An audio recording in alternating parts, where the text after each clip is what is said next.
Hi hello friends, ഇന്ന് നമ്മൾ നോക്കാൻ പോകുന്നത് യൂഫോറിയ എന്ന വെബ് സീരീസിന്റെ ആദ്യ സീസണിലെ അവസാനത്തെ എപ്പിസോഡാണ്. ഈ സീരീസിന്റെ മുമ്പത്തെ വീഡിയോസ് കാണാത്തവർക്ക് വേണ്ടി വീഡിയോയുടെ ലിങ്ക് ഡിസ്ക്രിപ്ഷനിൽ പ്ലേസ് ചെയ്യാം. അപ്പോൾ നമുക്ക് ഒട്ടും സമയം കളയാതെ നേരെ വീഡിയോയിലേക്ക് പോകാം. എപ്പിസോഡിന്റെ സ്റ്റാർട്ടിങ്ങിൽ കിഡ്നിയിൽ ഇൻഫെക്ഷൻ ആയതുകൊണ്ട് ഹോസ്പിറ്റലിൽ കിടക്കുന്ന റൂബിനെയാണ് കാണിക്കുന്നത്. റൂബിന്റെ ഇൻഫെക്ഷൻ ഭയങ്കര സിവിയർ ആയതുകൊണ്ട് 2 ദിവസത്തോളം അവൾ ഹോസ്പിറ്റലിൽ തന്നെ കിടക്കേണ്ടി വരുന്നു. അവൾക്ക് ഹോസ്പിറ്റലിൽ കിടക്കുന്ന സമയമെല്ലാം ജൂൾസിന്റെ ഓർമ്മകളെല്ലാം വീണ്ടും വീണ്ടും വന്നുകൊണ്ടേയിരിക്കുന്നു. ഹോസ്പിറ്റലിൽ നിന്നും ഡിസ്ചാർജ് ആയതും അതേ ദിവസം തന്നെ ജൂൾസും തിരിച്ചു വന്നിരിക്കുന്നത് കണ്ട് റൂബിന് ഇത് വളരെയധികം സന്തോഷമെല്ലാം ആവുന്നു. അവിടെ കച്ചിത് അവരുടെ സ്കൂളിൽ വെച്ച് നടക്കുന്ന ഒരു വിന്റർ പാർട്ടിയാണ് കാണിക്കുന്നത്. ഈ സമയം ജൂൾസും റോബിൻ തമ്മിൽ ഇഷ്ടത്തിലാണ് എന്ന് മനസ്സിലാക്കിയ ജൂൾസിന്റെ അച്ഛൻ ജൂൾസിനെയും റോബിനെയും എല്ലാം ചേർത്ത് വെച്ചുകൊണ്ട് ആ സന്തോഷത്തിൽ ഒരു ഫോട്ടോ എല്ലാം എടുക്കുന്നു. അവിടെ കച്ചിത് കുറച്ചു ദിവസം മുമ്പ് താൻ പ്രഗ്നന്റ് ആണ് എന്ന കാര്യമെല്ലാം തന്റെ അമ്മയോട് പറയുന്ന കാസിയാണ് കാണിക്കുന്നത്. വിഷയമെല്ലാം അറിഞ്ഞതും കാസിയുടെ അമ്മ അവളെ ഉടൻ തന്നെ ഒരു ഹോസ്പിറ്റലിൽ കൊണ്ടുപോയി ആ കുഞ്ഞിനെ അബോർട്ട് ചെയ്യാൻ വേണ്ട കാര്യങ്ങളെല്ലാം ചെയ്യുന്നു.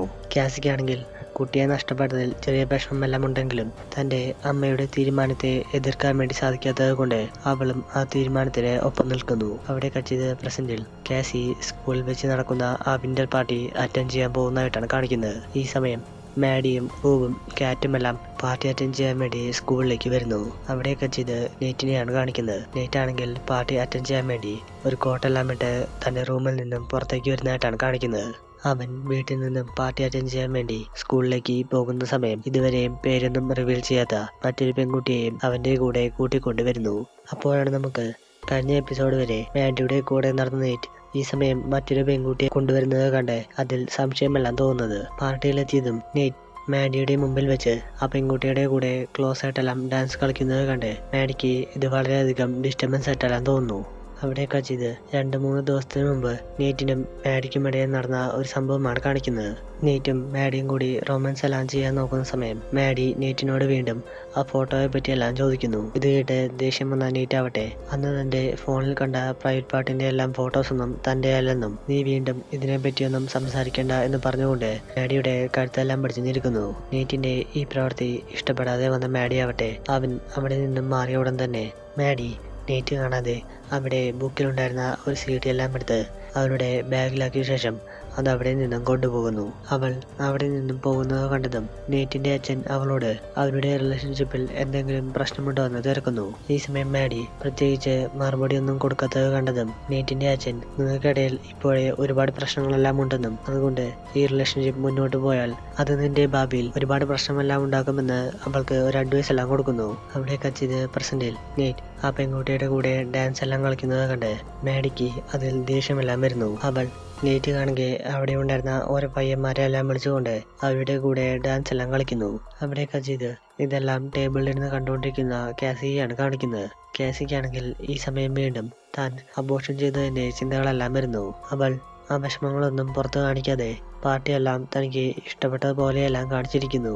അവിടെ കച്ചിത് തന്റെ നാട്ടിലെ സുഹൃത്തുമൊത്ത് ചാറ്റ് ചെയ്തുകൊണ്ടിരിക്കുന്ന ജൂൾസിനെയാണ് കാണിക്കുന്നത്. ഈ സമയം ആ സുഹൃത്ത് ജൂൾസിനെ അവരുടെ സെൽഫി എല്ലാം അയച്ചിരിക്കുന്നത് കണ്ടതും ജൂൾസ് ഒരു പിക്ക് എടുക്കാൻ വേണ്ടി നേരെ വാഷ്റൂമിലേക്ക് പോകുന്നു.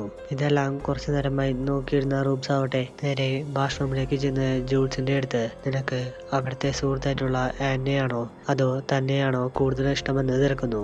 താൻ ഒട്ടും പ്രതീക്ഷിക്കാതെ റൂബ്സിൽ നിന്നും ഇങ്ങനെ ഒരു ചോദ്യം കേട്ടതും ജൂൾസിനെ താൻ ആനിമൊത്ത് ചാറ്റ് ചെയ്യുന്നതിൽ റൂബിന് ചെറുതായി വിഷമമെല്ലാമായിട്ടുണ്ടെന്ന് മനസ്സിലാവുന്നു. ജൂൾസ് റൂബിന്റെ അടുത്ത് തനിക്ക് പഴയ സ്കൂളിലായിരുന്ന സമയം ആനിനെയായിരുന്നു ഇഷ്ടമെന്നും എന്നാൽ ഇപ്പോൾ തനിക്ക് ഏറ്റവും ഇഷ്ടം റൂബിനെയാണ് എന്ന് പറഞ്ഞുകൊണ്ട് അവളുടെ വിഷമമെല്ലാം മാറ്റാൻ വേണ്ടി നോക്കുന്നു. ജൂൾസ് ആണെങ്കിൽ വളരെയധികം ഇമോഷണൽ ആയിക്കൊണ്ട് സംസാരിക്കുന്നത് കേട്ടതും റൂബിന്റെ മനസ്സിലും ചെറുതായി ഒരു മനമാറ്റമെല്ലാം വരുന്നു.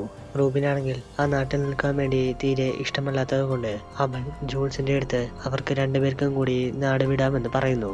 റൂബിന്റെ ഈ ഐഡിയ ഒരുപാടധികം ഇഷ്ടപ്പെട്ട ജൂൾസ് ആവട്ടെ ഉടൻ തന്നെ റൂബിനെയും കൂട്ടിക്കൊണ്ട് സൈക്കിളെടുത്ത് നേരെ ഒരു റെയിൽവേ സ്റ്റേഷനിലേക്ക് പോകുന്നു.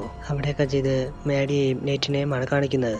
അവർ 2 പേരും കുറച്ചു നേരം ബലം പിടിച്ചു നിൽക്കാൻ വേണ്ടി നോക്കിയെങ്കിലും അവരുടെ മനസ്സിലെ പോസിറ്റീവ്നെസ് കാരണം അവർ 2 പേരും വിഷമങ്ങളെല്ലാം മറന്ന് വീണ്ടും ഒന്നിക്കാമെന്ന തീരുമാനത്തിലേക്ക് എത്തുന്നു.